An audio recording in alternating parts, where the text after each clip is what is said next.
ويلكم قابل حنا سلام نصخم نابز حبرت أملاخنا أموني لما عنت خاني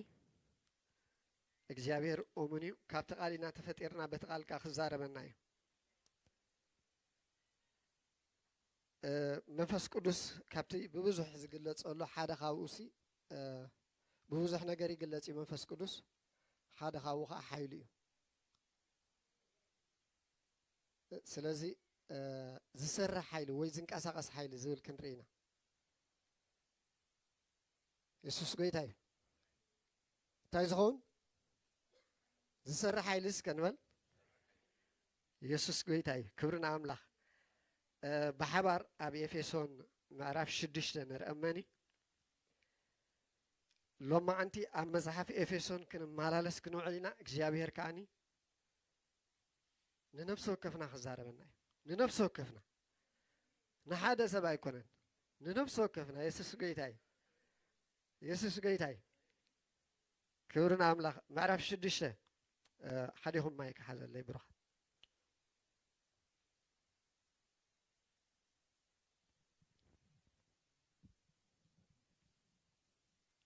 ما أعرفش ديشه بحوار نخفت كلنا قطر عسرت شو يسوس بزترف سحواتي بقويتان بتصنعت حيلون برتعو تقول نو بقى السطر عندي دقم الليمة بزترف سحواتي بقويتان بتصنعت حيلون برتعو آمين كبرنا عمله بمنتهي برتعي لنا بقويتان بزترفس أحواتي بقويتان بصنعت حيلون برتعو بما نبلالو بقويت يسوس كنبل بكريستوس يسوس أنا برتع آمين كبرنا عمله تايلو له بزترفس أحواته يبلالو هجي بزترف يلو حدا حسب يأثرالو بزترفس يبلالو سخون استبهل نجر على قدمي قدمي يسي زتزاربهم نجر على قدمي يسي زبلنا نجر على قدميو أقدموس إذن إتن إلنا له تاي إلنا دلو أبي فيسون معرف حدا كنجمر كله انتهي زبل مسيلكم من الوقت مسجزية متان ساكن قبر تقولوا لحسب كم زخوبكم أبي فيسون سامو خجمر كلا فيسون معرف حدا سامو ببالنا أو ترسل استزلا يسوس قويتاي فيسون حدا وترسل است إتي بمنفساو برغت زبلة بخريستوس جيرو أب سمايات زبارخنا أملاخن أب بوغويتانا يسوس كريستوسن بروخي خون آمين كبرنا أملاخ انتايلو إتي بكريستوس يسوس أبي أب سمايات بمنفس قدوس زبارخنا أب بوغويتانا يسوس كريستوس سمون تايخون بروخي خون حجي حدا نجر أتحزنا له إفسون كجمر كله بمنفساو برغت زبلة انتايو كينكم يخم تباريخكم يخم بمنفساو برغت انتاي كوين ايه تباريخ زي انا حاسس حجي الناقة صلخ خيط كله انتاي يبلنا مسيلكم بفقرسي اب قدميو قدسانن منقب زي بلو من انت خنكون يلو يبلنا ما اس قدم مفتار عالم سنتا غيرناي حاريناي وي تمديبناينا حجي باريخنا مسبلسي تباريخكم يخم إلنا له هجوي حلفي تباريخكم يخم إلنا له حجي هذا يبلنا له منك بزي بالله أنت خد كونسي هي قدم مفتار عالمسي مديبكم نزسي مدباتكم يبلنا كم ترحيلو سوق أيبلن ولديهم كايلنا أوي أبت معرف ولديهم كبلنا صنها قصيلها فقراتكم كايبلنا يسوع كريستوس غويتاي سلازي بزي ترفس كبل كله نزي نجار زي خاسروز دلدلو ناب حدا نطبخم صدللو ات معرف يدمدم الله يود الله كل زبالكم يود الله ماني مጨረሻና የተሐሳብ ግን ክትሕዝዎ ይደልየኩም ኣለኹ ይብለና ኣሎ ኣብ ኤፌሶን ታምዕራፍ መጨረሻ ክጭርስ ከለኻ እንታይ ኢላ ትጭርስ ማለት እዩ እዚኦም ዕጥቂ እዚኦም ተዓጢቁምሲ ደው በሉ ሕጂ ቅድሚ ከምዚ ምባል ቅድሚ ከምቲ ምባል ጸላእሎ በዚ ወይ በትሎ ቅድሚ ምባል ካሲ መን ይኻሲ ጠጠው በል ይብለና ኣሎ ክብርና ኣምላኽ ሕጂ እንታይ ስለ ዝኾነ እንታይ ስለ ዝበለና እዩ እሞኒ መን ምዃንካ ግድነሲ ብዛዕባ ገዛእ ርእስኻ ብዛዕባ መንነትካስ ክትፈልጥ ኣለካ ዝብለና ደሎሲ እንታይ ስለ ዝኾነ እዩ እንታይ ስለ ዝበለ እዩ እንታይ ኢልና ኣለና ተባሪኽኩም ኢኹም ብምንታይ ብመንፈስ ቅዱስ ብክርስቶስ ኢየሱስ ኣበይ ሰማያት ውሉድ ከዓ ኮይና ኢና ኣብ እግዚኣብሔር ኣብ ሕብረቱ ኣቦን ወድን ከዓ ተኮይና ኢና ኣቲና ኢና ኣቲኹም እዮም ኢልና ውድ እዩ ተዛሪቡ ደሎ መኣስ ከዓኒ እዚ መደብ እዚ ቅድሚ ምፍጣር ዓለም ንዓይ ንዓኹምሲ ተመዲቡልና ዝነበረ እዩ እግዚኣብሔር ሰናይ ሽዑ እታ ምዕራፍ ሓደ ከይተወድአት ከላኻ እንታይ ይብል ብመንፈስ ቅዱስ ሓቲመኩም እየ ምልክት ገይረልኩም እየ እዚ ናተይ እዩ ኢለሲ እግዚኣብሔር ሰናይ እዩ ኣብ ዝበዝሕ ግዜ ኣብ እንስሳታት እዩ ዝግበር ግን እንታይ ይገብሩሎም እዮም ኣብ እዝኖም ወይ ኣብ ክሳዶም ወይ ያ ሕላገት ኣምላኽ ባርካ ቴንክ ዩ እንታይ ይገብሩሎም እዮም ሕላገት ወይ ከዓ ሐዋርያ ጳውሎስ ዕላመት ኣለኒ ኢሉ ኣነሲ ናይ ክርስቶስ ምዃነይሲ ዕላመት ኣለና ኣነ ፍሉጥ እየ ኣብ ዝኣተኹ ተኣተኹ ናይ ክርስቶስ እየ ማንም ንክርስቶስ ዝፈልጥ ንዓይ እንታይ ክገብረኒ ይኽእል እዩ ክስሕተና ኣይክእልን እዩ ኢሉ ሐዋርያ ጳውሎስ ስለዚ እቲ ማሕተም መንፈስ ቅዱስ ከዓኒ ውሉዶ እዮም ዝብል እዩ እንታይ ዝብል እዩ ውሉዶ እዮም እዚኦም ናተ እዮም እዚኦም ንዓይ ተፈልዮም እዮም እዚኦም ህዝበይ ኮይኖም እዮም ኣብዚኦም ኣነ ኣምላኽ እየ ኢሉሲ ኣምላኽ እንታይ ገይርና እዩ ፈሊና እዩ ክብርና ኣምላኽ ማሕተም መንፈስ ቅዱስ ገይርልና እዩ ምዕራፍ 2 ኸይዱ ከዓ ከምዚ ኢሉ ናብቲ ሕብረት ቅዱሳን እትይኩም እዩ ቤተሰብ ኣምላኽ ኬትኩም ኢኹም ካ ይብለና እግዚኣብሔር ስሙ ይባረኽ ኣበይ እቲና ኣብ ሕብረት ቅዱሳን ኣቲና ቤተሰብ ኣምላኽ ከዓ ኮይና ወዲ ተስፋ ዝግ ገለ ዝብል ተሪፉ ቤተሰብ ኣምላኽ ውሉድ ኣምላኽ ኮይኑ ክብርና ኣምላኽ ኢየሱስ ክርስቶስ ጎይታ እዩ ኢየሱስ ጎይታ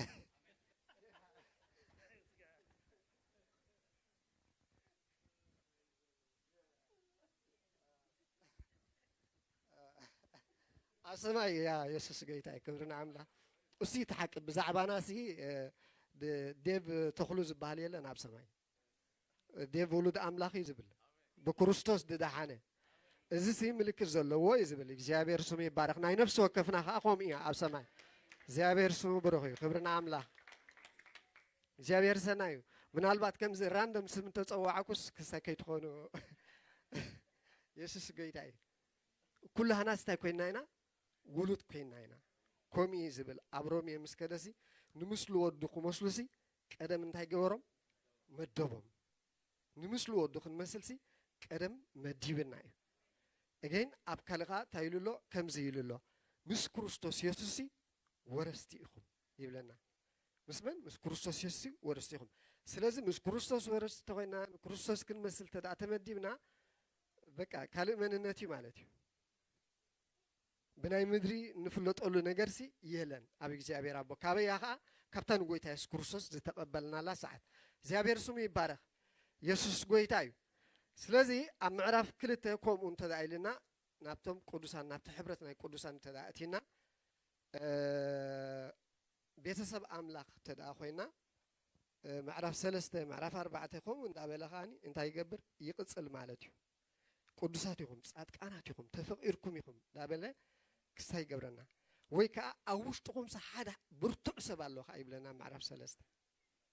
ናይ ውሽጢ ሰብ ዝበሃልሲ ሓደ ብርቱዕ ሰብ ኣሎ ይብለና ስለዚ ኩሉ ግዜ ንዕኡ እንታይ ግበሩ ፎከስ ግበሩሎ ኣብኡ ጥራሕ ኣተኩሩ ኣብኡ ጥራሕ ኣቕልቡ ይብለና ንናይ ነቲ ብርቱዕ ንመን ነቲ ውሽጣዊ መንነትኩም ንመን ነቲ ካብ ሰማይ ዳውንሎድ ኮይንኩሞ ደለኹም ነዚ ካብ እግዚኣብሔር ተኻፊልኩሞ ደለኹም ንዕኡ ጥራሕ ጠሙቱ ይብለና እግዚኣብሔር ስሙ ይባረኽ ክብርና ኣምላኽ ኣምላኽና ህያው እዩ ከምኡ እንዳበለ እዩ ዝኸይድ እንዳቐፀለ ኣብ ምዕራፍ 4 ከዓ ከምዚ ኢልዎም ኣሎ ምዕራፍ 4 ከኣቱ ከሎ እግዚኣብሔር ሰናይ እዩ ያ ኣብ ምዕራፍ 4 ክሳብ 6 ዘሎ ብመስፈር ፀጋ ክርስቶስ እንታይ ተዓዲልኩም ኢኹም ይብለና ብናይ ክርስቶስ መስፈርሲ ፀጋ ተዓዲልኩም ኢኹም ይብለና ክጥዕም ዝቓል ኢየሱስ ጎይታ እዩ هجي أب كريستوس تاي مسفريو ما نمسب دوبصحو يلن ناي كريستوس مسفرسي تاي تدالكايو إذن نريو دلنا نمهات بلو نمدري بلا نيفرس بلوسي زفت أرأيو اتمسفر ناي كريستوسي إزيو يدبلنا دلو خبرنا عملا هجي بزنا احنا بزا أمرنا زبصحوسي نسما يستو تدافت إيرو نمدري تدافت إيرو نمهات تدافت إيرو أوزو لقولو تدافت إيروسي بزا عين السفري إنا تواهبنا دلنا بمسفر وهبت كريستوس ننفس وكفنا انت يكون صقا يسوس غيتاي كرا برخا يسوس غيتاي انت عدلنا هنا صقا እግዚአብሔርኩ ስሙ ይባረክ هجي ورد له او خابت معرف 4 تايبلنا እዚ ጥራሕ አይኮነን ይብለና መታን ነቲ ዝተባሃለልኩም ነቲ ቃል ሓቂ ደጋጊሞም ክነግሩኹም ደጋጊሞም ካ አውሽጥኹም ክስቁሩልኩም ሲ ሐዋርያት ይበኩም ኣለኹ መምሃራን ይበኩም ኣለኹ ነቢያት ይበኩም ኣለኹ ወንጌላውያን ይበኩም ኣለኹ ጓሶት ይበኩም ኣለኹ ይብል እግዚአብሔር ስሙ ይባረክ እንታይ ክገብሩኹም ናበይ ናብ ብጽሕና ክርስቶስ ክእትዉ ሕጂ እዚ ነገር ይኸይድ ይደሎ ናብ ምዕራፍ 6 ክንኣቱ ኢና ከም እንዳበልና ኣብ ምዕራፍ 5 ኸ ሓሊፈ ኤክሰርሳይዝ ገብር ዘለኹ ደቂ ብርሃን ደቂ መዓልትን ይኹም ኢልና ምዕራፍ 5 ታይልና ደቂ ብርሃንን ደቂ መዓልትን ይኹም ኣውኻ ኣብቲ ምዕራፍ እንታይ ይብለና በዚ ቃል እዚ ንሓድ ሕትኩም ሲ እንታይ ግበሩ ተጻናንዑ ብመንፈስ ካ ተማላሉ ክትዘራረቡ ከለኹም በዚ ቃል እዚ ንሓድ ሕትኩም መንፈስ ይምላእኹም ኢየሱስ ጎይታይ ሕጂ ናበይ መጽዩ ናብ ምዕራፍ 6 ቁጥሪ 10 ድገመለች እንታይ ይኽብሎም ዝደሊ ደሎ ሕጂ ብዚ ተረፈስ ዝብል ቃል ኢና ክንርኢ ፀኒሕና ብዚ ተረፈሲ ከተሓሕዞ እዩ ዝደሊ ደሎ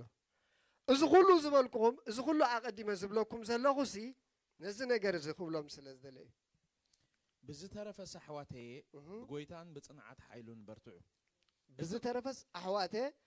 ብጎይታን ብጽንዓት ሓይሉን በርትዑ ስለዚ እዚ ኩሉ ክንሪኦ ፀናሕና እንታይ እዩ ተዳኢልና ክርስቶስ ኢየሱስ ተሰቂሉ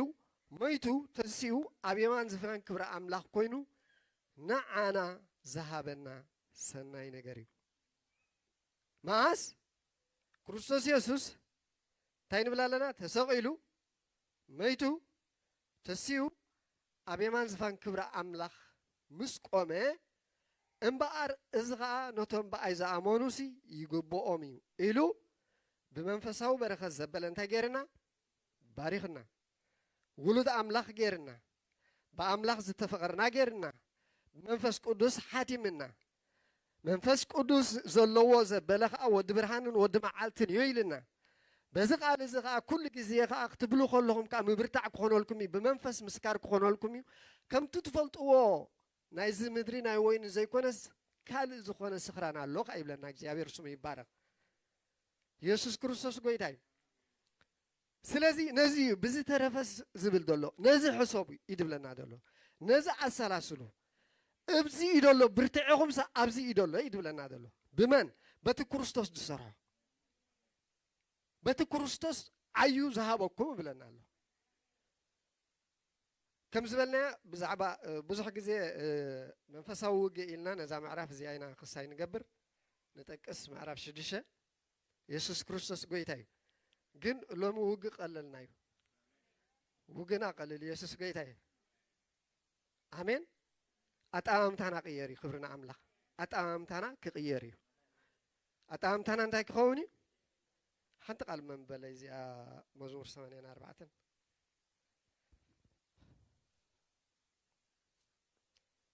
مزمور 84 ቁጥሪ 7 ካብ ሓይሊ ናብ ሓይሊ ይኸዱ ካብ ምንታይ ናብ ምንታይ ካብ ሓይሊ ናብ ሓይሊ ካብ ሓይሊ ናብ ሓይሊ ይኸዱ ኣብ ጽዮን ኣብ ቅድመ ኣምላኽ ይቆሙ ኣሜን ክብርና ኣምላኽ ኣብ ጽዮን ኣበይ ይቆሙ ኣብ ቅድመ ኣምላኽ ኢየሱስ ጎይታ እዩ ሕጂ እግዚአብሔር ከም ሰብ ኣይርስዕን ኩላህና እዚ ንፈልጥ ኢና እግዚአብሔር ከኣኒ ከምዚ እዚ ነገር እዚ ገይረየ እሞ ኢሉ ዝጣዓሰሉ ኸ የብሉን ከምዘይ ጣዓስ ተዛሪብሉ ከምዘይ ጋገ ተዛሪብሉ ክብርና ኣምላኽ ስለዚ እግዚአብሔር ሓንሳብ እቴካ ውሉደይ ኮንከ ኢኻ ክብለና ከሎ ብመንፈሰይ ሓቲመካ ኢኻ ክብለና ከሎ كل جزيسي أنت أتبلنا دلله هجي نزنا جرزقن حسب كل جزيس نزنا جرزقن حسب قدم خالق الله مبالنا قدمي إذا كنا نريء دولنا بس حمش هواساتنا نريء زلنا سي أتي أبجي أبهر زلنا كاب حيلي ناب حيلي يمالالو سيوم يلو أبتسيونك أبقدم أملاخ يمزقومو هاري يوحنس نزي انتايلو نعوخ نبلوكم كلنا سيلو نابي نابتقال هيوت ناب حبرة أبون ناب حبرة ودونينا انتاي نقبركم دلنا نقدمكم زلنا سلازي نحن مالت أمنتي مالسي أبي زأتوينا نبل دلنا أب حبرة أبون ودن زأتوي كبرنا عملا يسوس قويتايو أب حبرة أبون ودن أتيس كنول يسوس قويتايو سلا جزار سنا نزار أب حبرة أبون ودن تاكوينه أب حبرة أبون ودن أتي إيه يسوس كرسوس قويتايو تقالوا كيقوم دبلنا دلله سلازي إذن جرزس يبرهالكم يبلنا له إذن جرزس قلل يبلولكم إذن جرزس يسوتكم بزي ترفس حواتي هم بقويتام بصنعات حيلون تاكلوا برتعوا كتبرتع تخوين كان بارهجي مبقسيخا من نهاريخا خبيك خونا له كاب قويتام صريحو وديو بزركبن بزبل مالتي خبرنا أملاخ انتاي زغيرو نسو تسغيلو ميتو تسيوسي نعي زهابو هي بالله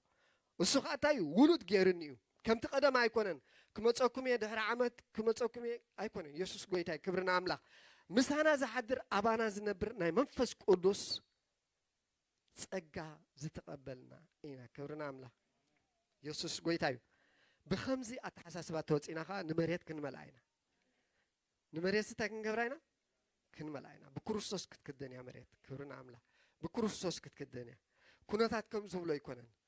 كونتات كم زبلو ايكونن እግዚአብሔር ስሙ ይባረክ هجي كاب حيلنا وحيلي يقودو أبقني እግዚአብሔር أبصيون كأيقوم يمتدايلوس أو يغادلها مالتيو أو ينادلنا أبتي هلونا نا እግዚአብሔር ينادلنا أبصقع خاز نوبرو أبصلال كاز نوبرو أبصقع خاز حدروسي أبصلال كاز نوبرو يم كل كلون تاي مالتو دي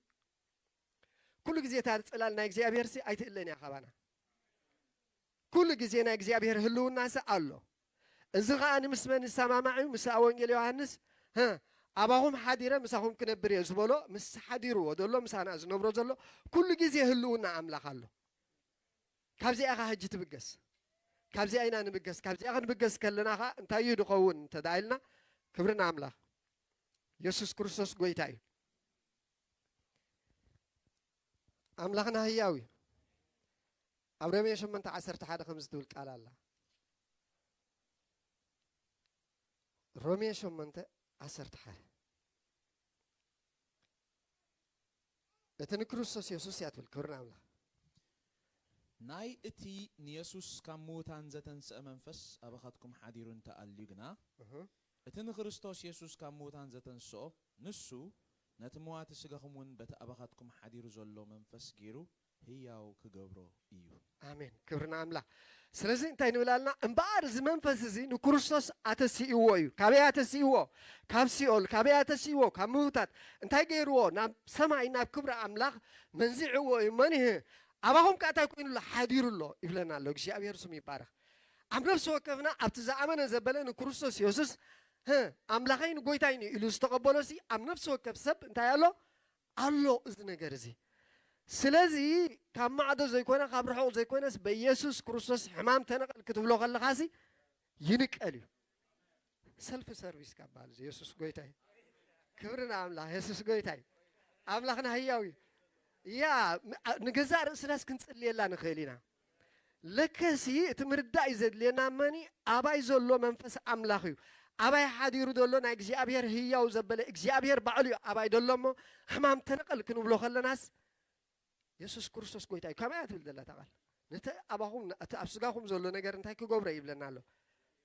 هياو كجبرة نبت أملاك زفتورو نبت ناي مجمريا نبت صبغ زبالة بعض زبل زبالة تاي كجبرة كقيرو يخيلو كجابير سناي يسوس كريستوس قويتاي سلازي نكريستوس يسوس تدا أتسيوس نعنا تايجرنا يزبلنا دولك أم نجار كل سخك زأنا يخيلو كبرنا أملاك هجي إزي منفس وي إزي حيلي إزي خاني ቃል ኣምላኽ ኣብ መላእኽቲ ኣቐሚጥዎ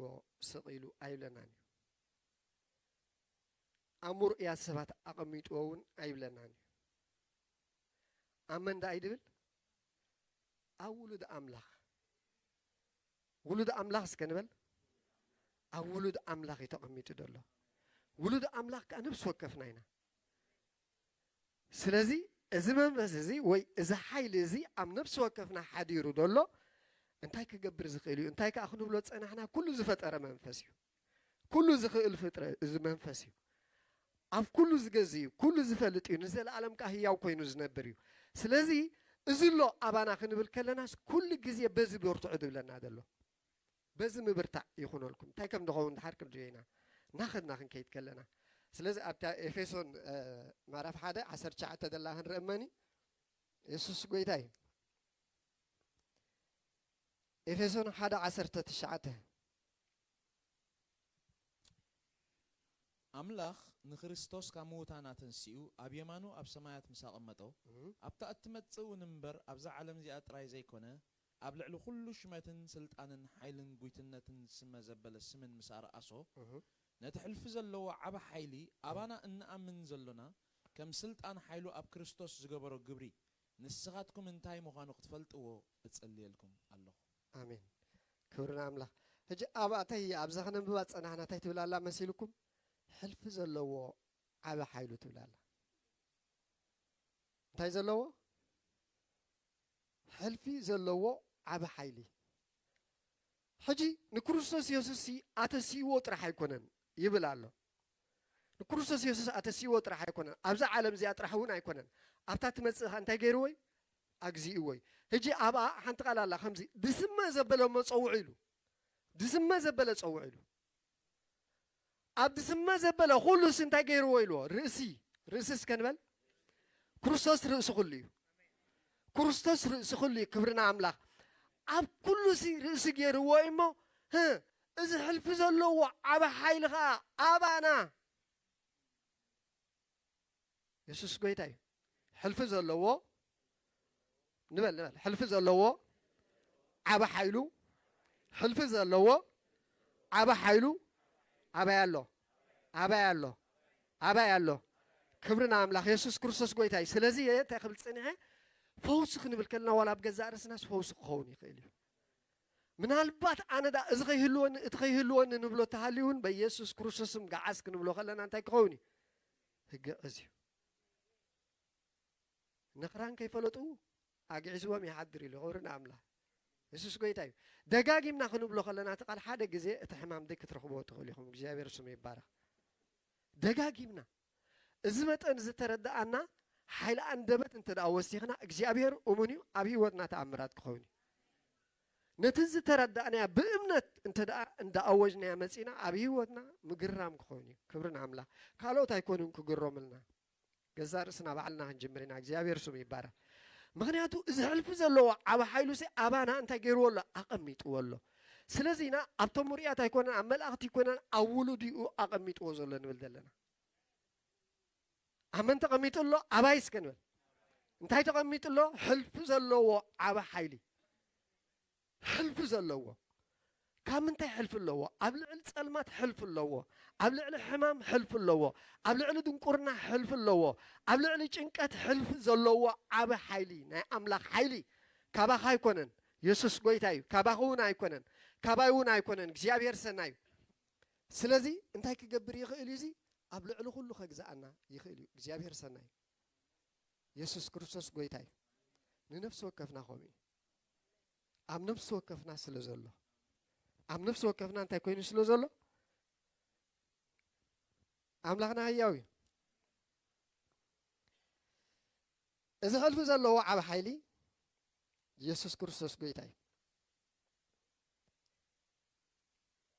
መጀመርያ እዚ ነገር እዚ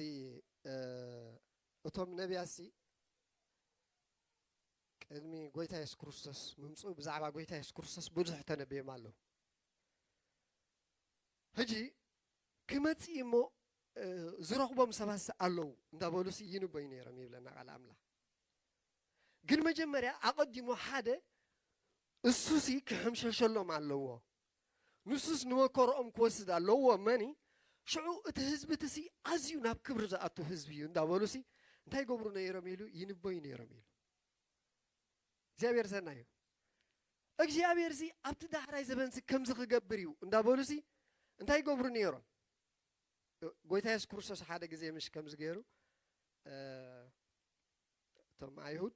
ኣብቲ ናይ መጸለይ ቦታ ምስ መጸ ሓድሽ ነገር ህልዎ ክእል ኢሎም መጽሓፍ ሂቦሞ መጽሓፍ ኣይሁድ ማለት ወይ ከዓ መጽሓፍ ሙሴ ብተለምዶ ምሰንበበ ሽዑሲ ሎሚ እንሆ ኣብ ቅድሚ ዓይንኹምን ኣብ እዝንኹምን ተፈጸመ ኢልዎም ኢየሱስ ጎይታ እዩ ሕጂ ኣብኡ እንታይ ድብል ነይሩ ብዛዕባ ትንቢት ኢሳያስ 61 ዘሎ ብዛዕባ እቶም ዝተኣስሩ ክፍትሑ ምዃኖም እቶም ኣብ ፀበባ ዘለዉ ናብ ራህዋ ከም ዝኣትዉ ሓንካሳት ከም ዝዘሉ ዳበለ እዩ ኣንቢቡ እዚኣ ኸ ኦልሬዲ ኣገልግሎት ምስ ጀመረ እንታይ ገይርዋ ነይሩ ፈፂምዋ ነይሩ ሕጂ እቲ ዝበሃል ዝነበረስ ኣካል ሒዙ ይብሎም ኣሎ ክብርን ኣምላኽ እቲ ትብልዎ እቲ ትሰምዕዎ ዝነበርኩም መዓልቲ መዓልቲ ሰንበት ሰንበት ከዓ ተንብቦ ዝነበርኩም ሲ ሎሚ ኣካል ሒዙ ኢልዎም ክብርን ኣምላኽ ሕጂ ጎይታ ኢየሱስ ክርስቶስ ከምኣ ገይሩ ኣረጋጊፅሎም ኣሎ ሃዋርያ ጴጥሮስ ከዓ ከምዚ ኢሉ ኣሎ ኣብ ቀዳማይ ጴጥሮስ 1 ካብ 10 ክሳብ 12 ኢየሱስ ጎይታ እዩ ኣምላኽና ህያው እዩ ኣሜን እቶም ብዛዕባ ንኣኻትኩም እተመደበ ጸጋ እተነበዩ ነቢያት ብዛዕባ እዚ ምድሓን እዚ ደለዩን መርመሩን እቲ ኣባታቶም ዝነበረ መንፈስ ክርስቶስ ብስቃይ ክርስቶስ በቲ ድሕሪኡ ዘሎ ክብርን ቀዲሙ ከም ዝመስከረ ነየናይ ወይስ ንኸመይ ዝበለ ዘበን ከም ዘመልክት እናመርመሩ ንኣኻትኩም እምበር ንርእሶም ከም ዘየገልገሉ ተገልጸሎም ኣሜን ክብርን ኣምላኽ እንታይ ብለና ኣሎ ሕጂ ብስቃይ ክርስቶስ ዝመጽእ ክብሪ ኣሎ እንዳበሉሲ ብመን ኮይኖም ዝገርም ኣብቲ ግዜ እቲ ከኣሲ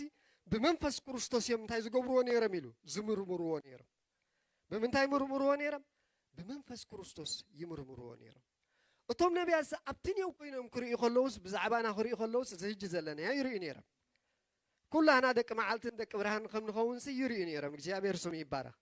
ግን ኢሎም ቅድሚኡ ሲ ንሱ እንታይ ክኸውን ኣለዎ ብመከራ ክሓልፍ ኣለዎ ክጸቦ ኣለዎ እሳቶም እቶም ዝመፁ ሽዑ ኩሎም ናብ ምንታይ ከኣትዉ ናብ ክብሪ ከኣትዉ ኣብ ክብሪ ኣትየ እስከንበል ኣብ ክብሪ ኣትየ ብክርስቶስ ኢየሱስ ኣብ ክብሪ ኣትየ ብክርስቶስ ኢየሱስ ኣብ ክብሪ ኣትየ ክብርና ኣምላኽና ህያው እዩ ሕጂ እንታይ ኢሎም ከም ዝተነበዩ ንርአዮም ክልተ ክሳከን ትንቢት ኢሳያስ 44 3 ያ ትንቢት ኢሳያስ 44 3 بحد نخفتهم أما موبايل ناس أجرنا ذن ماي أبتسمو وحيز كأبتنقص كفسس إيه آمين منفسي أبزر إخا برغتي كأبحد إخا كفسسو إيه آمين كبرنا عمله منفسي أبي أبحد إخا أبزر إخا برغتي كأبحد إخا يا እግዚአብሔር ስሙ ይባረክ ስለዚህ ተዛዓበየ በረከተይ እስከንበል تزعبي بركتي منفس قدسي تزعبي بركتي منفس قدسي كبرنا أملاق انتايلو ات منفسيسي ات بركتيسي أبي أبتوم حد غان أبزر غان تايكو غوري كوفسوسو إيه هجي ينبا إيدولو كوفسوسو إيه دابلة إسياس نزهج زلنا يوري كبرنا أملاق كومو مرأي يخونولكم نروحو مرأي يخونلنا نروحو مرأي يخونلنا እግዚአብሔር ስሙ ይባረክ ትንቢተ ሕዝቅኤል 36 25 ትንቢተ ሕዝቅኤል 36 25 27 بحد ጽሩይ ማይ ክነጽገልኩም እሞ ክትጸሪኢኹም እንታይ ይብለና ኣሎ ሕጂ ሪኢኹም እዚ ጽሩይ ማይ ክነጽገልኩም እሞ ክትጸሪኢኹም ኣብዚያ ኤፌሶን እንታይ ክብል ጸኒሑ ከምዚ ኢልና ጸኒሑ ብፍቕሪ ኣብ ቅድሚኡ ቅዱሳንን መንቅብ ዘይብሎምን ሕጂ እንታይ ይብላ ኣሎ ኣብዚኻ ጽሩይ ማይ ክነጽገሎም እንታይ ክትገብሩ እዮም ክትነጽዩ ኢኹም እግዚኣብሔር ስሙ ይባረክ ካብ ኩሉ ርክሰትኩምን ካብ ኩሉ ጣዖታትኩምን ከጽሬኩሜ አሜን ምፍልላይ ኮይንልና ክብርና አምላኽ ያ 27 ነው 15 27 ንመንፈሰይ ኣብ ውሽጥኹም ከሕድሮ አሜን እዚያ ዝተወላጅ ንመንፈሰይ ኣብ ውሽጥኹም ከሕድሮ ብትእዛዘይ ከመላልሰኩም ፍርደይ ከሕልወኩምን ከግብረኩምን አሜን ክብርና አምላኽ ሕጂ እቲ መንፈሲ አባና ይሓድር እሞ ትእዛዝ አምላኽ ዘበለ ናይ እግዚኣብሔር ፍቃድ ዘበለ ናይ እግዚኣብሔር ምምልላስ ዘበለ ክንመላለስ እንታይ ገብረና ይረዳአና ተረዲኤ እስከ ንበል እግዚአብሔር ስሙ ይባረኽ ተረዲኤ እግዚአብሔር ስሙ ይባረኽ እዚ መንፈስ እዚ መፂኡ እንታይ ገይርና እዩ ጋይድ ይገብረና እዩ ሸው ኣብ ሓድሽ ኪዳን መፂኡ ከምዚ ኢልዎ እቲ መንፈስ ምስ መፀሲ ነቲ ዝመፅእ እንታይ ክገብረኩም እዩ ናብ ኩሉ ሓቂ ከዓ ልክዕ ንሶም ብመንፈስ ክርስቶስ ኮይኖም ይምርምርዎ ከም ዝነበሩ ኣብ ኩሉ ሓቂ ዝብል ከዓ ናብ ክርስቶስ ኢየሱስ ብኡ ይድፈትሓልና ክብርና አምላኽ ብመን ይድፈትሓልና ብክርስቶስ ኢየሱስ እግዚአብሔር ስሙ ይባረኽ ሕጂ ኣብዚ እንታይ እዮም ዝገብሩ ዘለው ተኣኪቦም ክምርምሩ ከም ዝፀንሑ ኢና እዮም ኣቐዲምና ኣብ ጴጥሮስ ክብለና ፀኒሑ ኣቐዲሞም እዚ ዝመፅእ ሓይሊ እዚ ዝመፅእ ክብሪ ዝቕበልዎ ሰባት ኣለዉ እንዳበለሱ ብመንፈስ ክርስቶስ ኮይኖም እንታይ ገብሩ ነበሩ ይምርምሩ ነበሩ ምስ በለ ሕጂ እቲ ዝበልዎ ከዓ ኣብ ክልተ ነቢያት ከይና ርኢና ያለና ኣብ ሕዝቅኤልን ኣብ ኢሳያስን ማለት እዩ ሕጂ ሐዋርያ ጴጥሮስ እንታይ ከም ዝበለ ኣብ ግብረ ሐዋርያት ንርአዮ ምዕራፍ 2:33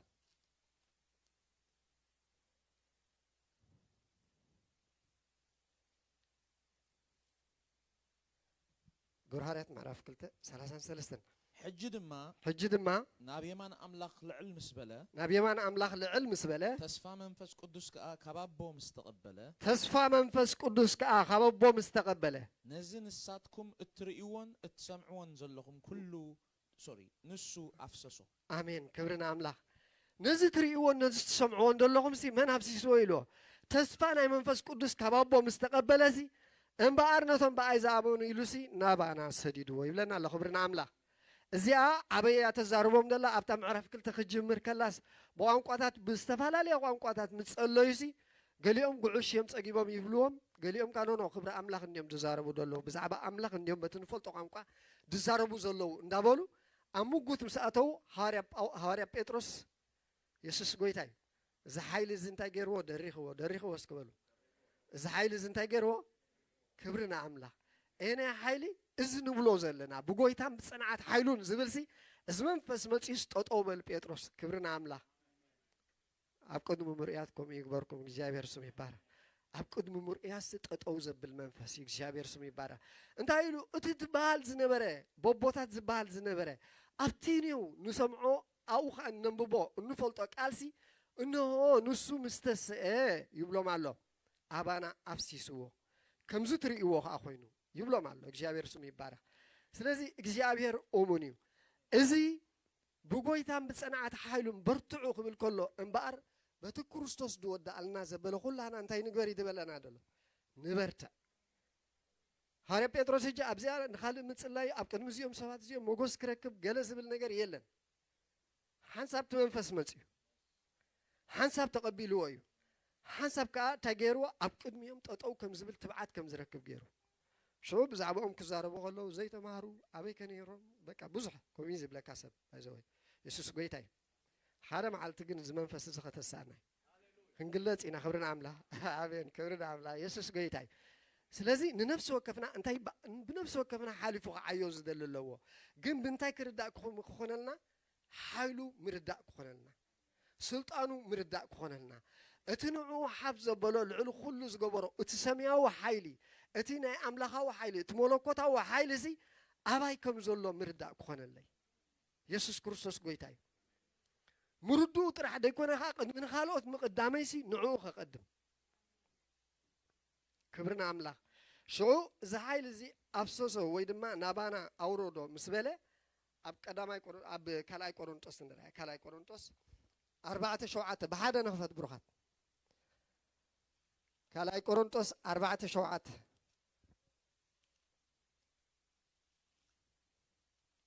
أملاخياوي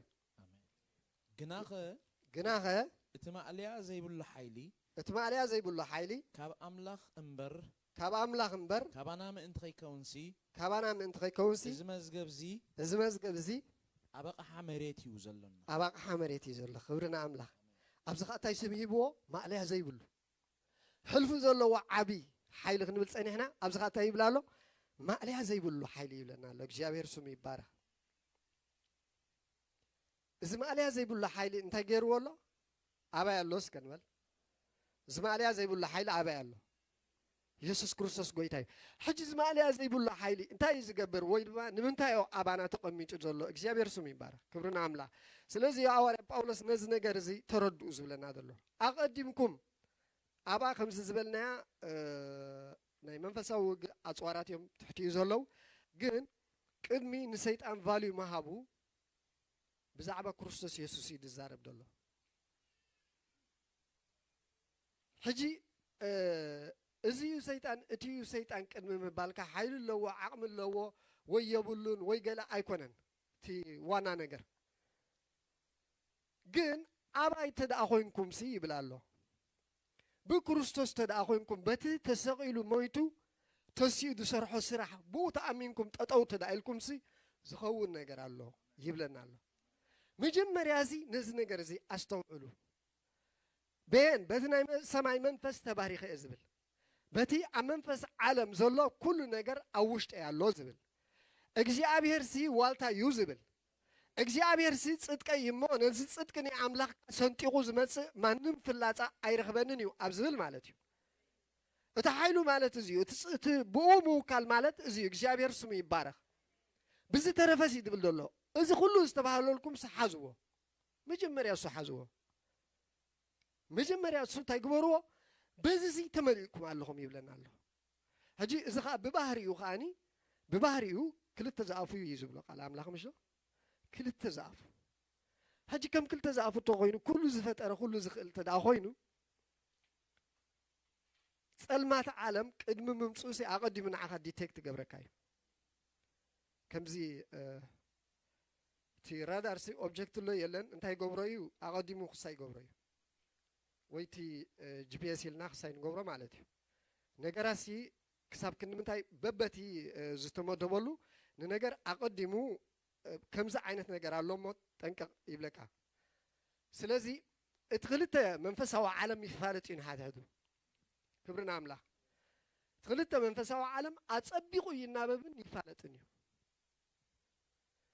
سلازي نتي أتغير دلها نتي أبكرني إجزابير يمالالوسيم أبكرني إجزابير أبصيهم كأيقوموا نتقيم كله زلا خازي أنتي كبره ترد أيو كندز أكل ما عليه زي بقوله حيل أملاحسي أباخا الله يسوع قويتاي إجزابير سنايو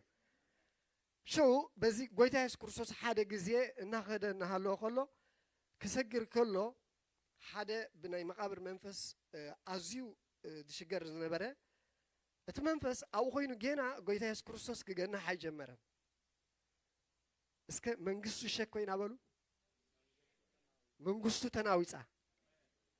حاجة أبي كله تناويسو مالس فيزيكالي كم زنوري أو بزي من دهسون بزم حموش هو ساتكو جينا يمتس نبرة يزبل جينا أنت يقبر نبرة جن التمنفس هو عالم مجننا أطفتيرو شو أسود هي وأملاخ أبدي ساعتنا دكتور أنا مسيح له كبرنا أملاخ يسوع كريستوس قويتاي وسائله بزهنا كم تنفلت تمعرف مالتي جابير سنة هاري باولوس كأخوم أقاتيمه بس ده اللي خناي تنقل منفس هايبلن بس ده اللي خناي أجان أنت منفس هايبلن يسوع كريستوس قويتايو نص مدحانيو نص هيوت الله عند أبلو خصب خلوا جن ده هري أم تاي تقبرنا براتي لوا من قد مدحان ينقركم الله من قد هيوت ينقركم الله عند أبلسي ضد هريوسي تاي تقبرنا برات تسعبنا برات يسوع قويتاي اتمنفس جني فلتي كبرنا عملا كأبو سعيلو خاوري باولوس تاي جورو سوغوغو كبرنا عملا سلازي مجمريا بتقويم كالو دلخا بتزلكا بتحايلنا كريستوس نبلو زلنا بؤمت إماماني نعو مردايو شعو أبزاء تخايو انتاي كخوني ام كيش انو قيم تداهل يوم كوينم ኢየሱስ ጎይታይ እግዚአብሔር ሰናይ እሳ ኣፍካ ክትከፍት ከለኻ ብዙሕ ምጭንናቕ ክኸውን እዩ መጠን ዝተረዳእናያ መጠን ንሱ እዩ ዝዓይ ዝብልና መጠን ካብ ገዛእ ርእስና ካብ ኩነታትና ዝወፃእናሲ እንታይ ይኾን እዮም ይጫናንቑ እዮም ክብርና ኣምላኽ ሓደ ግዜ እውን ከምዚ ኮይኑ ፊልጶስ ሃዲሙ እዩ ዝብሎ ቃል ኣምላኽ ምሽ ፋሕ ምስ በሉ እዩ ዝብል ኣብ ግብረ ሐዋርያት ምዕራፍ 8 ዘሎ ኩላና ንፈልጦ ቃል እዩ ግን ኣብኡ ክልተ ዓበይቲ ነገራት ከምዚ ኣፀቢቐን ጎሊሐን ኣለዋ ሓደ መንግስቲ ኣምላኽ ምስ ኣበሰሮም ትብል ሓደ ከዓ ብስም ኢየሱስ ክርስቶስ ሕጂ እዚኣ ኣይፀዋራን ምክንያቱ ቅድሚኣ ደዚኣ ክነንብባ ማቴዎስ 22 ማቴዎስ 22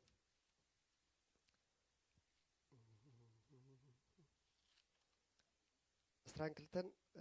12 ኖ 12 22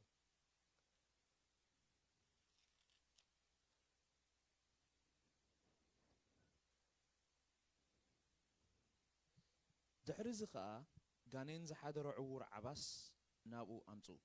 ንሱ ድማ ነቲ ዕውርን ዓባስን ዝርእን ዝዛረብን ገይሩ ኣሕወዮ ድሕሪ እዚ ከዓ ጋኔን ዝሓደሮ ዕውር ዓባስ ናብኡ ኣምፁ ንሱ ድማ ነቲ ዕውር ዓባስ ዝርእን ዝዛረብን ገይሩ ኣሕወዮ ሉቃስ ኣብ ሉቃስ ከርአለይ ሉቃስ 2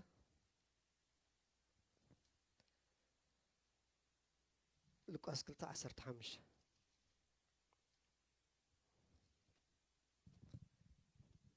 ኢየሱስ ጎይታ እዩ ክብርና ኣምላኽ ሉቃስ 2:15 ክሳብ 17 ዘሎ ብዛዕባ እቲ ሚን ሶሪ ቆሎሴ ክብል ቆሎሴ 2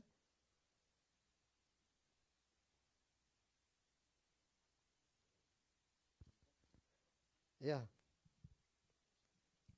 ቆሎሴ 2 ኢየሱስ ጎይታ ቅድሚያ እዚኣ ክንብባ ረኺበ ኣለኹ ማቴዎስ 12:29 ወይስ ቅድም ነቲ ሓያል ከይኣሰረ ናብ ቤት ሓያል ኣትዩ ኣቑሑኡ ክብዝብዝ ዝኽእል መን ኣሎ ድሕሪ እዚ እዩ ቤቱ ዝብዝብዝ ኢየሱስ ጎይታ እዩ እንታይ እዩ ዝብል ዘሎ ኣብዚኣ መሲልኩም ሓያል ኣሎ ስለዚ መጀመርያ እቲ ሓያል እንታይ ክኸውን ኣሎ ክእሰር ኣለዎ ድሕሪኡ ከዓ ቤቱ እንታይ ትገብር ትብዝብዝ ኣብቲያ ግዜ እዚያ ቃል እዚኣ ክትዝረብ ከላ ጎይታ ኢየሱስ ክርስቶስ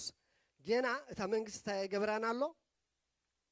ንሰማይ እንታይ ኣይኮነን ኣሎ ኣይከበረን ኣሎ ብኣካል እዩ ድዛረቦም ዘሎ ብስጋ ዝነበረሉ ግዜ ድዛረቦም ዘሎ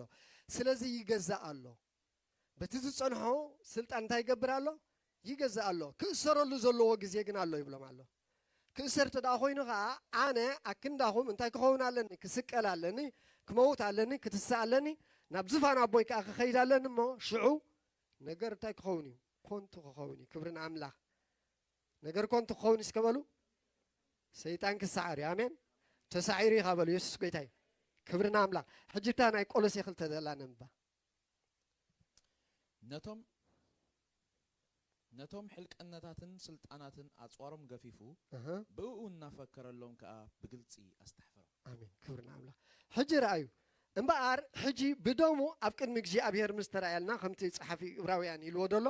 ብደሙ ሲ ኣብ ቅድሚ እግዚኣብሔር ኩሉ ግዜ እንታይ ገብረልና ኢሉ ይረኣየልና እግዚኣብሔር ስሙ ይባረኽ ሕጂ ዋጋ ደም ኢየሱስ ክርስቶስ ኢና ንዛረብ ዘለና እዚ ኩሉ ሓይሉ ክንብል ከለና እዚ ማዕልያ ዘይብሉ ሓይሊ እዚ ማዕልያ ዘይብሉ ወይ ድማ ሕልፊ ዘለዎ ዓበ ሓይሊ ኣባና ኣሎ ክንብል ከለና ሲ ዋጋ ደም ኢየሱስ ክርስቶስ እዩ ካብ ገዛእ ርእስና ኣይኮነን ነዚ ክንብል ከለና ከዓ እግዚኣብሔር ይሕጎስ እግዚኣብሔር ከዓ ብኣና እንታይ ይኸውን ማለት እዩ እግዚኣብሔር ስሙ ይባረኽ ስለዚ እዚ ነገር እዚ ይኸውን ኣሎ ማለት ክእሰረሉ ወይ ድማ ክስቀለሉ ዝነበረ ግዜ ነይርዎ ሽዑ እንታይ ክገብር ነይርዎ ባዶ ክገብሮ ነይርዎ ስለዚ እንታይ ይብለና ኣሎ ኣፅዋሩ ገፊፉሲ ብኡ እናፈከረ እንታይ ገበሮም ኣስተሓፈሮም ዝሓፈረ ፀላኢ ዘለና እስከ ንበል ዝሓፈረ ፀላኢ ዘለና ክብርና ኣምላኽ ሕጂ በዚ ምርዳእ እዚ ክንመላለስ ከለና እቲ ዓበ ሓይሊ እንታይ እናኾነ ይኸይድ ማለት እዩ እናሰርሐ ይኸይድ እናገዝአ ይኸይድ ስለዚህ ፊልጶስ ኣትዩ ክብለና ከሎ ነዚ ነገር እዚ እዩ ዝነግሮም ዘሎ ማለት እዩ ስም ኢየሱስ ክርስቶስ ይነግሮም ኣሎ ማለት ተሰቂሉ መይቱ ተሲኡ ንሰማይ ዓሪጉ ስለዚ ማዕለያ ዘይብሉ በቲ መለኮታዊ ዝኾነ ሓይሉ ኣብ ደቂ ሰባት ይዓይሎ ማለት እዩ ምክንያቱ ኣብኡ መንግስቲ ኣምላኽ ስም ጎይታ ኢየሱስ ክርስቶስን ምስ ነገሮም ምስ ተበሰሩ ይድብለና ብዙሓት ኣይኮኑ ኣመኑ ፈውሲ ኮነ ምንጋፍ ኮነ ይብለና እቲ ዝገርም ግን ኣብኡ ነይሩ ሕጂ ናይተን ክልተ መንግስታት ምግጫው ረኣይዎ ሕጂ እዚ ሓይሊ ኣምላኽ ይድበሃል እዚ እዩ ዝበሃል ጠንቋላ ኣብኡ ነይሩ ስምዖን ዝበሃል ኩላና ንፈልጦ ማለት እዩ ሕጂ ቤና ኣለኻ ናይ ጠንቋሊ መንፈስ ኣይበለን ኢየሱስ ጎይታ ክብርና ኣምላኽ ፊልጶስ ሓደ ነገር ይተረዲ ዘሎ እዚ ማዕለያ ዘይብሉ ሓይሊ ኣበይ ኣሎ ይንቀሳቐስ ፊልጶስ ኢየሱስ ጎይታ እዩ ማዕለያ ዘይብሉ ሓይሊ ኣበይ ኣሎ እስከ ንበል ማዕለያ ዘይብሉ ሓይሊ ኣበይ ኣሎ ሕልፊ ዘለዎ ዓበ ሓይሊ ኣምላኽ ኣበይ ኣሎ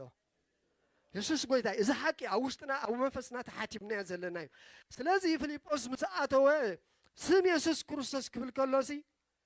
ኩሎም ክፍወሱ ኩሎም ክናገፉ ኩሎም ክድሕኑ ከለውሲ ተኣሲሩ መፂ በዓሉ ገኒዑ ኣይብለናኒ ክብርና ኣምላኽ ገኒዑ ኣይብለናኒ እዚ ጠንቋሊ ግን እዚ ዘገርም ጠንቋሊ ንሰማርያ ኣሲርዋ ዝነበረ ኣነ ከዓ እዚ ናይ ሰማርያ ንጉስ ኢሉ መፂዎ ብጥንቁሉ ዘገርሞም ዝነበረ ናብ ፊልጶስ ከዓ እንታይ ኮነ ብለና ንእሱ ከዓ ያ ምድሓን እውን ንዓኻ ይግባእካ ኢሉ ናብ ምድሓን መንገዲ ኮይንዎ ማለት እዩ እግዚኣብሔር ስሙ ይባረኽ ሕጂ እተን መንግስታት ይናበባ እየን መጠን ሓይልኻ ዝተረዳእካ ኢኻ ትገዝእ መጠን ስልጣንካ ዝተረዳእካ ኢኻ ትገዝእ ስለዚ ሃዋርያ ጳውሎስ እቲ ዝኾነልኩም ዘበለ ብዝተረፈሰ ኣሕዋተይ እቲ ዝኾነልኩም እንታይ ኮይንልካ ማዕለያ ዘይብሉ ሓይሊ ኣባኻ ከም ዘሎ ሕልፊ ዘለዎ ዓበ ሓይሊ ኣበይ ኣሎ ምባል ኢየሱስ ጎይታ እዩ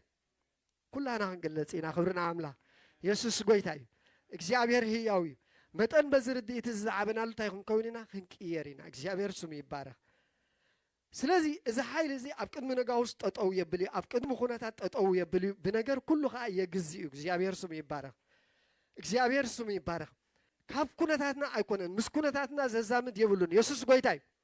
ኢየሱስ ክርስቶስ ጎይታ እዩ ምስ ኩነታትና ወላ ሓደ ምትሓሓዝ የብሉን ፊልጶስ እንተረኣናያ ኩነታቱ ሙቾ ኣይነበረን ፊልጶስ ኩነታቱ እንታይ ኣይነበረን ሙቾ ኣይነበረን ናይ ስደት ኩነታት እዩ ነይሩ ግን ካባይ ዘይውሰድ ናይ ዘለኣለም ሓይሊ ኣሎ እንዳበለ የምካሕ ክብርና ኣምላኽ ካባይ ዘይውሰድ እንታይ ኣሎ ናይ ዘለኣለም ብርሃን ኣለኒ ዘስየም እስጢፋኖስ ከምኡ እዩ ነይሩ ብዛዕባ ናይ ዘለኣለም ተዛረበ ይኸይዱ ብዛዕባ ኣብዚ ምድሪ ዘሎ ነገራት ኣይኮነን እግዚኣብሔር ስሙ ይባረኽ ክብርና ኣምላኽ ኣምላኽና ህያው እዩ ኣምላኽና ህያው እዩ ኣምላኽና ህያው እዩ እዚ ሓይሊ እዚ ከዓ ኣብ ነፍሲ ወከፍና ኣሎ እዚ ብርሃን እዚ ከዓ ኣብ ነፍሲ ወከፍና ኣሎ በኢየሱስ ክርስቶስ ስም ሊፍቲ ምዃን ይኹነልኩም ምብራኽ ይኹነልኩም ምውፃእ ይኹነልኩም ምጥሓስ ይኹነልኩም በኢየሱስ ክርስቶስ ስም በዚ ሓይሊ እዚ ተገለጹ በዚ ሓይሊ እዚ ተገለጹ በዚ ብርትዕ እዚ ተገለጹ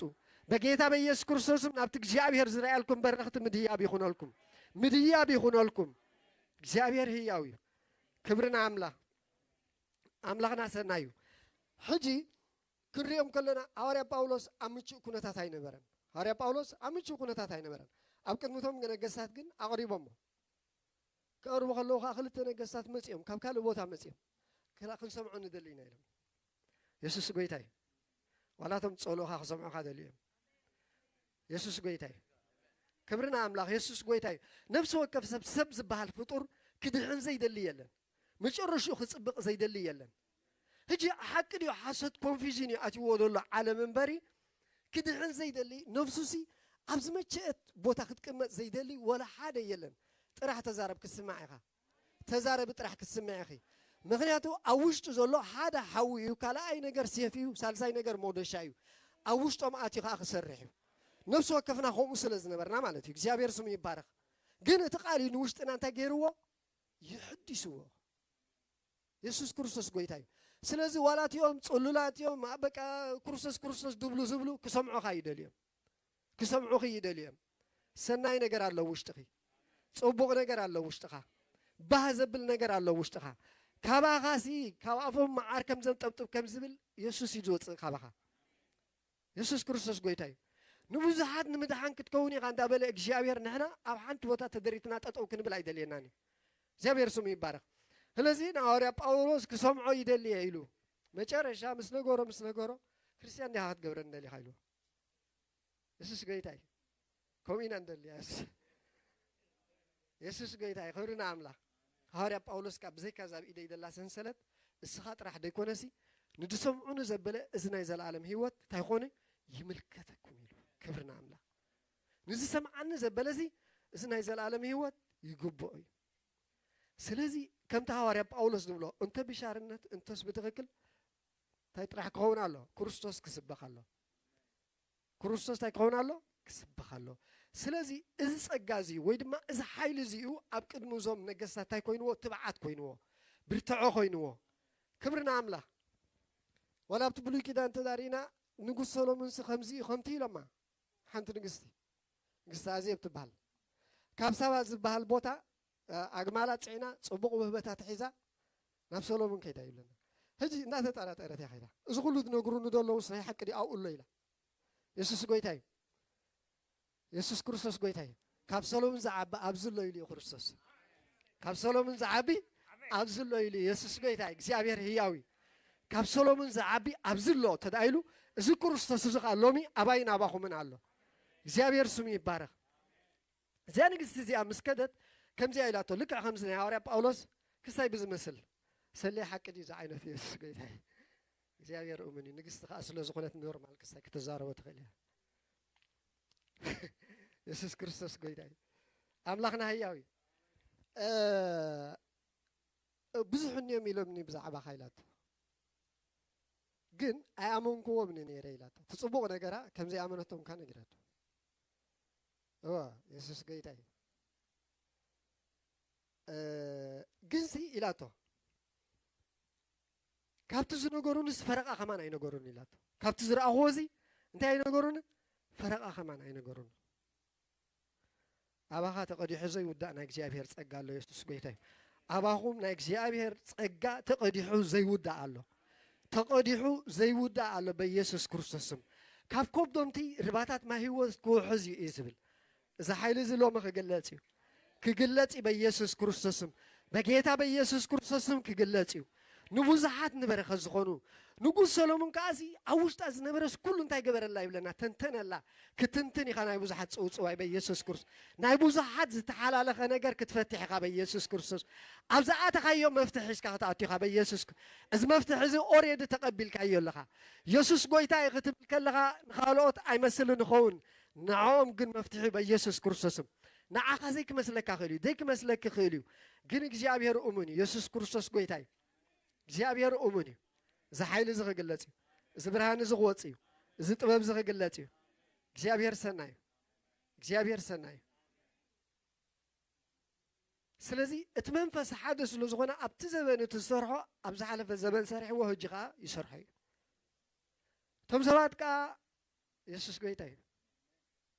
ሐዋርያ ጴጥሮስ እንታይ ኢልዎ ከምዚ ኸማና ሰብ እኳ ነይሩ ኢልዎ ብዛዕባ ኤልያስ ኣካቢዶ ኣይተዛረበን ኤልያስ ኣብዚ ኣለኹ ትብሎ በቲ ዝርከብ በቲ ኣለኹ ትብሎ ናብዚ ዝመፅእ ሰብ እዩ ነይሩ መንፈስ ኣምላኽ ኢኻ ከምኡ ዝገብሮ ነይሩ ግን እግዚኣብሔር ስለ ዝፈተዎ እዩ ኢሉ ሐዋርያ ጴጥሮስ ከረዳእና ፈቲኑ ከምዚ ኸማናሲ ድኻም ነይርዎ ኢሉ ድኻም ከዓ ጎሊሑ መፅሓፍ ቅዱስ ጌርና ኣርኢና ኣሎ ከም ሰብ ድኻም ከም ዝነበሮ ከምዚ ኸማና ማለት እዩ ይጠራጠር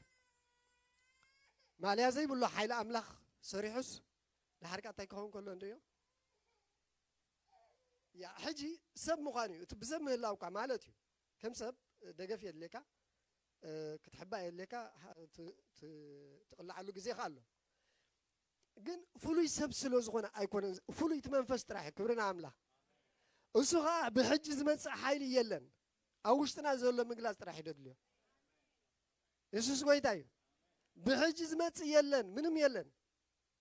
ምክንያቱ ብሕጂ ዝመፅእ ኣሎ እንተደኣ ንብል ሃሊና ክርስቶስ ኣይዓይኻ ንብሎ ኣለና ማለት እዩ ኦሬዲ ኣባና ዳውንሎድ ኮይኑ እዩ ሰማይ ፈትዩ ወዲኡ ሓቲምና ክብርና ኣምላኽ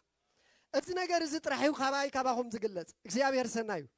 نعوخ أخم تدقول حاوي انتي نقبر لنا نمبد بدول لنا يسوس كريستوس قويتاي أباي حيل أملاخ الله سكنبل أباي تلصم أملاخ الله أباي فوس أملاخ الله أباي رديت أملاخ الله أباي طباب أملاخ الله أباي فلتت أملاخ الله يسوس كريستوس قويتاي أملاخ كم فرق هتك أمليو أملاخ داو كهتك أمليو እግዚአብሔር ኡምንዩ ክብርና አምላክ ኢየሱስ ክርስቶስ ጎይታይ ስለዚህ ኣብ አንመለስ ኤፌሶን 6:10 ከምዚ ትብል ብዝተረፈስ ኣሕዋቴ ብጎይታን ብፅንዓት ሃይሉን እንታይ ግበሩ በርቲዕ ኣለኹ እስከንበል በርቲዕ ኣለኹ ኢየሱስ ጎይታይ ክብርና አምላክ ሕጂ ደጊምና ክንክልሶ ከለና እንታይ ይልሎ ብጎይታን ብፅንዓት ሃይልን ምብርትዑ ማለሲ እንታይ ማለት እዩ እቲ ኩሉ ካብ እግዚኣብሔር ዝኾነ በረኸት እንታይ ኮይነ ተባሪኸ ኢልካ ተዳ ጠጠው ኢልካሲ ሎሚ በዚ መፅኡ ዝዓግት ካልእ ንበረኸትካ የሎን ማለት እዩ እግዚኣብሔር ስሙ ይባረኽ ሓንሳብ ኣብታ መርከብ ናይ ኖህ ኣትዮም ዝተባሃሉ ኩሎም ከዓ ናበይ በፂሖም እዮም ናብቲ ፍፅምና በፂሖም እዮም ሓንሳብ ኣብ ክርስቶስ ዝኣተወ ከዓ ካብኡ ዝምንዝዖ የለን ፅሑፍ እዩ ስለዚ ተባሪኽካ ኻ ተዳኢሉ ቃል ኣምላኽ ብሩኽ ኢኻ ተቐዲስካ ኻ ተዳኢሉ ቅዱስ ኢኻ ጻድቕ ኢኻ ተዳኢሉ ጻድቕ ኢኻ ብርሃን ዓለም ኢኻ ተዳኢልካ ብርሃን ዓለም ኢኻ ህይወት ኣሎ ባኺ ተዳኢሉ ህይወት ኣሎ ኣብ ካልእ ሰንጢቑ ዝኣቱ በኢየሱስ ክርስቶስ ንኻልኦት ዘብርህ ንኻልኦት ዘውፅእ ካብ ዓዘቕቶም ዘውፅእ እግዚኣብሔር ሰናይ እዩ ተራ ሰብ ኣይኮንኩን እስክበል መንፈስ ኣምላኽ ዘለኒ እየ ሓይሊ ኣምላኽ ዘለኒ እየ ረድኤት ኣምላኽ ዘለኒ እየ ኢየሱስ ክርስቶስ ጎይታ እዩ ክዝምሩ ከለኹም መዛምራትኩም ሲ ሃ ኢየሱስ ክርስቶስ ጎይታ እዩ ደርፍታቶም ጠጠው ከብል ኢየሱስ ክርስቶስ ጎይታ እዩ ኣብኩም ንስኹም ከፊትኩም ኢየሱስ ጎይታ እዩ ክትብሉ ከለኹም ሲ ኣብ ቅድሚ መደርቲ ኣብ ቅድሚ ከኣልቲና ዝበሃሉ ሲ እንታይ እዩ ዝብል ዘሎ ኢሉ ዘወር ዘብል ናይ እግዚኣብሔር ጥበብ ኣባኻ ኣሎ ኢየሱስ ክርስቶስ ጎይታ እዩ ንስኻ ይኹን ክትብል ከለኻ ክኸውን እዩ እግዚኣብሔር ሰናይ እዩ ንምስያ ዓቢትካ እንታይ ኣለኹም ዝበሎ ብስልጣን ክትብል ከለኻ ክኸውን እዩ ነገራት እግዚኣብሔር ሰናይ እዩ በዛ ሓይሊ ዝሓደ ሰብ ክግለጽ እዩ በዛ ሓደ ሓንቲ ሰብ ክትግለጽ እያ እግዚኣብሔር ስሙ ይባረኽ እግዚአብሔር አባና ተቀሚጡ ዘሎ በኃይሉ እዩ ዝግልገል ብኽእለቱ እዩ ዝግልገል ብመንገዱ እዩ ዝግልገል ብናህና ክእለት ኣይኮነን ብናህና ምምስሳል ኣይኮነን ብናህና ክእለት ዘረባውን ኣይኮነን ማዕልያ ዘይብሉ ሓይልስ ዓባኻ ኣሎ ብኡ ጠጠው በል ይብለና ኣሎ እግዚአብሔር ስሙ ይባረኽ እንታይ ኢልና ነርና አንቶይ ኣፅዋሮም ገፊፉ ኣስታፊርዎም ይሞ ንብል ኣለና ሽዑታ ምዕራፍ ብዛዕባ ውግእ ስለ ትዛረብ ምውጋእ ደይኮነ ደድልየካ ሕጂ ጠጠው ኢልካ ኣነ ብክርስቶስ ኢየሱስ ክብርና ኣምላኽ ኣነ ኣብኡ ኣለኹ ንሱኻ ኣባይ ኣሎ እግዚኣብሔር ስሙ ይባረኽ ሽዑ ልክዕ ፊልጶስ ሰማርያ ኣትዩ ምድሓን ከም ዝኾነ ፈውሲ ከም ዝኾነ ጠንቆልቲ ከዓ ናብኡ ከም ዝመፁ እግዚኣብሔር ሰናይ እዩ ባዕሎም ክመፁ ኸ እንታይ እየ ዝኸውን ዘለኹ እቲ መንግስቱ ሸክ ምስ ገበረ በኢየሱስ ክርስቶስ ስም ኪድ ምባል ጥራሕ ቀላል እያ እግዚኣብሔር ስሙ ይባረኽ ኢየሱስ ክርስቶስ ጎይታ እዩ በዚ መፅኡ ደሸግር የለን በቲ መፅኡ ደሸግር የለን ደዕፆ ሰማይ እውን የለን እግዚአብሔር ስሙ ይባረኽ ኣብ ኢድ ኢየሱስ ክርስቶስ እየ ደለኹ እስከ ንበል ኣብ ኢድ እግዚአብሔር ኣቦ እየ ደለኹ ካብኡ ከዓ ዝምንዝዓኒ የለን ሕጂ መዓሲና ተፈላለዩና በዚ ዝመፃኻ ድዓፀኻ በቲ ዝመፃኻ ድኸወልካ ንብል ኣይተኸወልኩን እስከ ንበል ኢየሱስ ክርስቶስ ኣብኡ እየ ደለኹ ካብ ሓይሊ ናብ ሓይሊ ይኸዱ ኣብ ቅድሚ እግዚአብሔር ከዓ ኣብ ጽዮን ይመላለሱ ጽሑፍ እዩ ኣብኡ እየ ዘለኹ እግዚአብሔር ህያው እዩ ኣብኡ እየ ዘለኹ ዝወፀ ወላ ሓደ የለን ደኺምካ ክትከውን ትኽእል ኢኻ ምናልባት ኣብ ካልእ ሓዲር ክትከውን ትኽእል ኢኻ እግዚአብሔር ስሙ ይባረኽ ውሉድ ኢኻ ሓይሊ ኣምላኽ ኣባኻ ኣሎ ምልኣት ኣምላኽ ኣባኻ ኣሎ ፀጋ ኣምላኽ ኣባኽ ኣሎ ጥበብ ኣምላኽ ኣባኽ ኣሎ ናይ እግዚአብሔር መንፈስ ሓንሳብ ተሓቲምካ ኢኻ እግዚአብሔር ህያው እዩ ክብርና ኣምላኽና ህያው እዩ ኢየሱስ ክርስቶስ ጎይታ እዩ ኢየሱስ ክርስቶስ ጎይታ እዩ እዚያ ቃል እዚያ ንራእያ ኢየሱስ ጎይታ እዩ ስለዚ እሞ ከመይ ጌርና ኢና እግዚአብሔር ሲ ብነገር ኩሉ ከም ዝባረኸና ውሉድ ከም ዝገበረና ብርሃን ዓለም ከም ዝገበረና ደቂ መዓልቲ ከም ዝገበረና ኣብቲ ሕብረት ቅዱሳን ከም ዘእተወና ኩሉ እዚ ምስ ረኣና እግዚአብሔር ሰናይ እዩ እሞ ከመይ ኢልና ኢና ነዚ ነገራት ንገልፆ ከመይ ጌርና ኢና ንገልፆ ንብል እዚኣ ንርአያ ክልተ ነጥቢ ንርአ ቀዳማይ ቆሮንጦስ 15 ቀዳማይ ቆሮንቶስ 15 ካብ 57 ክሳብ 58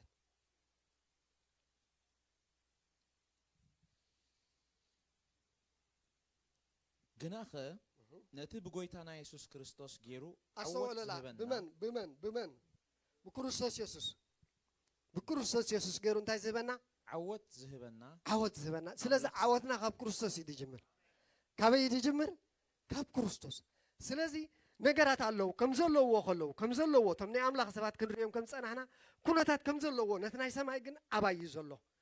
ዘይብልካ ከለኻ ንብዙሓት በረኸት ክትከውን ትኽእል ኢኻ ተጸልይካ ከሎ እስኻ ኣፍካ ክትከፍት ከለኻ ግን ፈውስ ክኸውን ይብቲ እስኻ እኮ ተጸልይ ንደኺመን እናበልካ ኣፍካ ጥራሕ ክፈት ኢየሱስ ክርስቶስ ጎይታ እዩ ንፈውስ ክትከውን ኢኻ እግዚአብሔር ሰናይ ብመን ካብኡ ስለ ዝኾነ ብኡ ብምእማንካ ጥራሕ እግዚአብሔር ስሙ ይባረኽ ቀጽለለይ بقولتنا يسوع كريستوس جنا خلينا تبقولتنا يسوع كريستوس جيرو عوض زبنا أملاخ سبحات يقولنا كبرنا أملاخ كتلا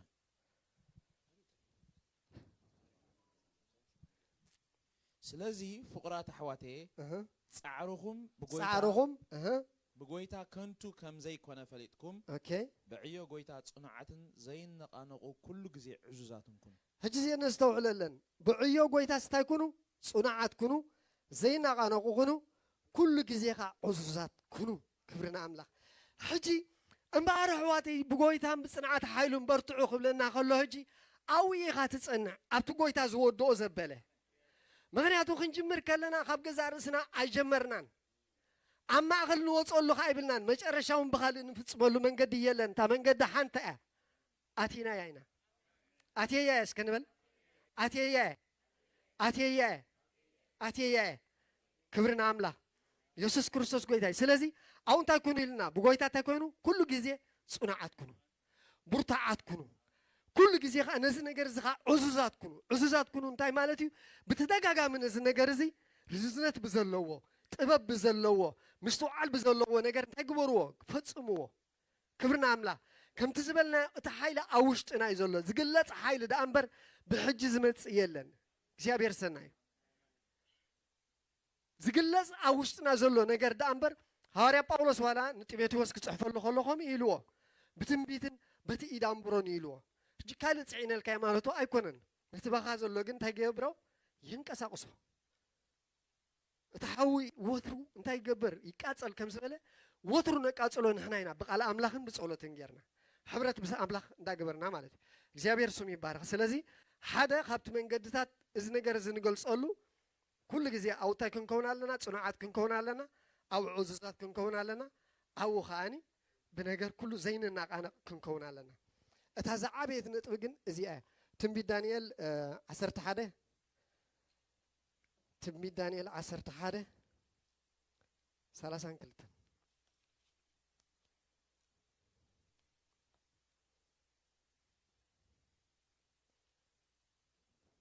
من دانيال عسرت حادث على سانكلتن يسوع قويتاي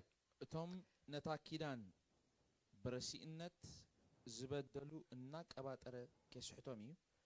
اتنا أملاخو زفلت حزبنا كبرتعن كجبرن آمين سلازي أمفلتنا أملاخ يدلو برتعن كتعين تداخوينك أمفلتنا أملاخ متنا أملاخ زفلتنا أو تصورنا سلازلنا جزارسنا ندافلتنا نخيد متى كريستوس دفلتنا أو كريستوس سلزلنا جزار سناقة ندافلتنا نغيد جابير سناي كابتقال سلز تفترنا اتقال زبلنا نجر متى زتردعنا يو جابير أمني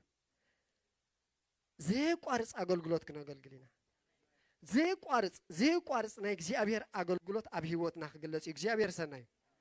وحزوزي منشو زي قارس جابير سناي سلزي انتهينا نتزفلت كايات أطعم مبال أو أطعم مبال كل جزء أو صنيعك من بار نزل جرزي برتعك بتدقق معي مالتي جابير سمين بار سلزق نقبرن كنا عين تداخوينا مجمر يا تايلوا نجي أبير كنت فل جابير سمين بار أملاخنا هياوي ذا أملاخ زي هياوي نمسكنا كلنا جابير أملاخ قيت سراي نمسكنا كلنا جابير أبو ተመስገን ንብለካ ኣለና እግዚአብሔር አምላክ ጎይታ ሰራዊት እዚ ቃል እዚ እግዚአብሔር አቦ ንዓይና ኣሕዋተይን ሎማ ዓንቲ ስለ ተዛረብካና ተመስገን ንብለካ ኣለና እግዚአብሔር አቦ ምሕላፍ ስለ ዝገበርካ ተመስገን ንብለካ ኣለና ምውፃእ ስለ ዝገበርካ ተመስገን ንብለካ ኣለና ክብሪ ንህበካ ኣለና ናይ ዘለዓለም አምላክ እግዚአብሔር አቦ ሃሌሉያ ዓቢኻ እሞ ተመስገን ንብለካ ኣለና ዓቢኻ እሞ ክብሪ ንህበካ ኣለና ናይ ዘለዓለም አቦ ናይ ዘለዓለም መድሓኒ ተመስገን ንብለካ ኣለና ረድኤተይ ሃሌሉያ ህያው ስለ ዝኾንካ ተመስገን እስከበልዎ ረድኤተይ ተመስገን ይብለካ ኣለኹ በሉ ስለ ዘይገደፍካኒ ተመስገን ይብለካ ኣለኹ ንዘለዓለም ኣባይ ስለ ዘለኻ ኣነ እውን ኣባኻ ስለ ዘለኹ ተመስገን ይብለካ ኣለኹ ምብርታዕ ስለ ዝገበርካለይ ተመስገን ይብለካ ኣለኹ ምልምላም ስለ ዝገበርካለይ ተመስገን ይብለካ ኣለኹ ምዕንባብ ስለ ዝገበርካለይ ተመስገን ይብለካ ኣለኹ እግዚአብሔር አምላክ ሃሌሉያ ቃልካ ህያው እዩ ቃልካ ይሰርሕ እዩ ቃልካ የንብር እዩ ቃልካ ሃሌሉያ እግዚአብሔር አቦ ከምቲ ቃልካ ዝብለኒ እሞ ተመስገን ይብለካ ኣለኹ ከምቲ ብክርስቶስ ኢየሱስ ዝወዳእካለየ እሞ ተመስገን ይብለካ ኣለኹ ከምቲ ተወዲኡ ኢልካ ዝበልካኒ ከምኡ እሞ ተመስገን ይብለካ ኣለኹ ከምቲ ብክርስቶስ ኢየሱስ እግዚአብሔር አምላክ ጎይታ ሰራዊት ተሰቂሉ መይቱ ሃሌሉያ ተንሲኡ ሕጂ ዘለዎ እግዚአብሔር አምላክ ጎይታ ሰራዊት ከምቲ ብኡ ዝገበርካዮ ከምኡ እሞ ተመስገን ይብለካ ኣለኹ ተመስገን ይብለካ ኣለኹ ተመስገን ይብለካ ኣለኹ ናይ ዘለዓለም አቦ ሃሌሉያ እግዚአብሔር አምላክ ጎይታ ሰራዊት ተመስገን ፍቅርኻ ንዓና ህያዊ እሞ ተመስገን ንብለካ ኣለና ፍቅርኻ ንዓና ህያዊ እሞ ተመስገን ንብለካ ኣለና ረድኤትካ ህያዊ እሞ ተመስገን ንብለካ ኣለና ፀግዕኻ ማሙቕ እሞ ተመስገን ንብለካ ኣለና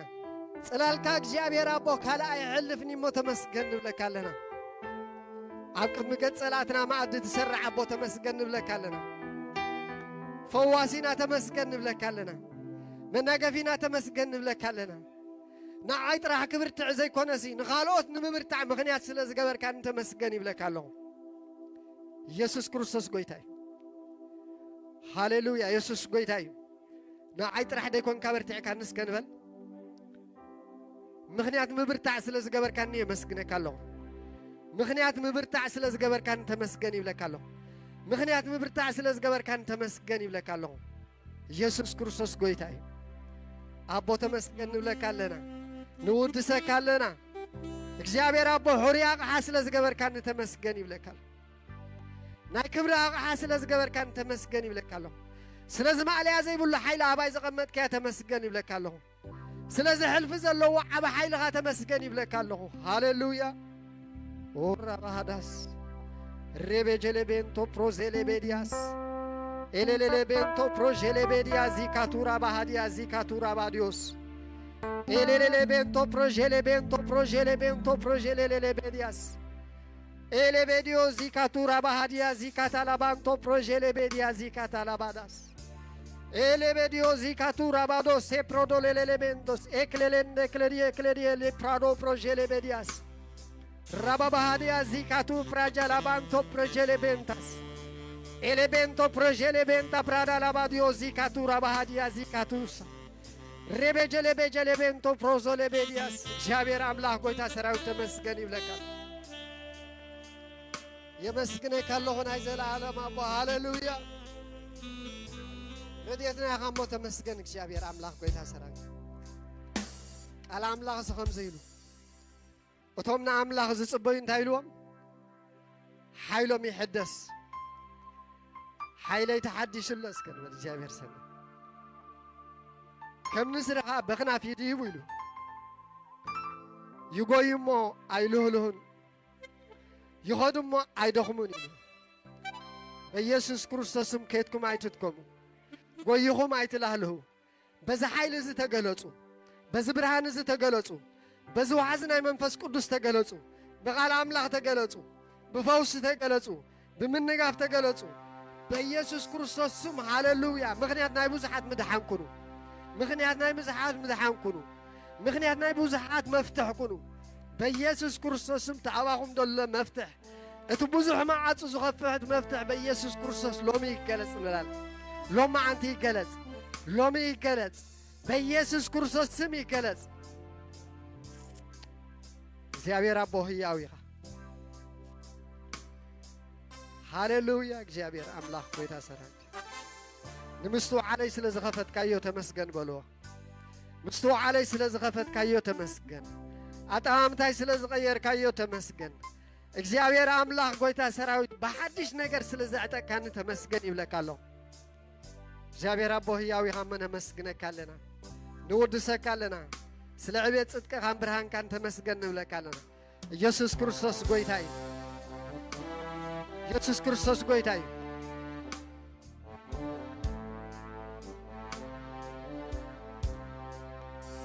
አምላኽና ሕያው እዩ